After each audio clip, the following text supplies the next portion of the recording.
run a website and talk about how to make a centerpiece or parent with kindness or strengthen a marriage. It's why I researched 30 different ways to clean out your front load washer before I taught my tribe how to do it. It's why I know the perfect ratio of balsamic and citrus to make your pot roast taste amazing. Sure, I cover a whole host of topics using my online platform, but ultimately they boil down to one thing. These are the elements of my life, and I want to do them well. The posts demonstrate how I am growing and learning, and I want them to grow and encourage other women too. I suppose if I'd been into homeschooling or knitting or photography or macrame, I would have used those things to try and better myself and boost up my friends. But I'm not into those things. I'm into lifestyle stuff. So I focus on creating content that falls under the banner of lifestyle media. Early on in this career, though, I realized that a lot of women look at lifestyle imagery as what they should aspire to be. Many of those images are impossible, another lie foisted upon us, so I set out to be honest from the beginning. I vowed to be authentic and sincere, and for every gloriously styled cupcake picture we produced, I shared a photo of myself with facial paralysis.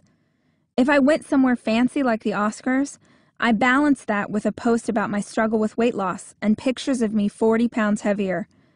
I've talked about it all. Struggles in my marriage, postpartum depression, and feeling jealous, scared, angry, ugly, unworthy, unloved. I have tried to be totally real about who I am and where I'm coming from. Seriously, the most famous thing I've ever done was to post a picture of my stretch marks on my saggy tummy on the internet. And yet I still get the notes. Women from all over the world still email and ask me how I manage to keep it all together while they struggle. I can feel the pain in those emails. I can hear the shame in the words they use to describe their own hardships, and it makes my heart hurt. So I write them back. I tell every single one how beautiful and strong she is. I call them warrior, courageous, fighter. I tell them not to give up. It's what feels appropriate to say to a total stranger. But it's not all I want to say. It's not what I would say if it was my sister who was hurting or my best friend. It's not what I wish I could say to my younger self. Because to those closest to me, I am supportive and encouraging, but I absolutely refuse to watch you wallow. The truth is that you are strong and courageous and a fighter. But if I'm telling you that, it's because I want you to see those characteristics in yourself. I want to grab you by the shoulders and shake you until your teeth rattle. I want to get in your face until you have the courage to look me in the eyes and see the answer for yourself. I want to shout at the top of my lungs until you know this one great truth.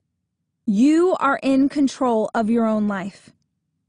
You get one and only one chance to live, and life is passing you by. Stop beating yourself up, and dang it, stop letting others do it too. Stop accepting less than you deserve. Stop buying things you can't afford to impress people you don't even really like. Stop eating your feelings instead of working through them. Stop buying your kids love with food or toys or friendship because it's easier than parenting. Stop abusing your body and your mind. Stop. Just get off the never-ending track. Your life is supposed to be a journey from one unique place to another. It's not supposed to be a merry-go-round that brings you back to the same spot over and over again. Your life doesn't have to look like mine. Heck, your life doesn't have to look like anyone else's at all, but it should at least be a creation of your own making. Is it going to be hard? Absolutely. But taking the easy way out is how you end up on the sofa, 50 pounds overweight, while life passes you by.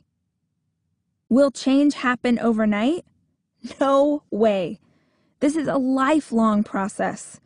You'll try out some different tools and techniques, and while some of them will feel okay, maybe one will feel like the answer, and then 37 different others will feel like garbage.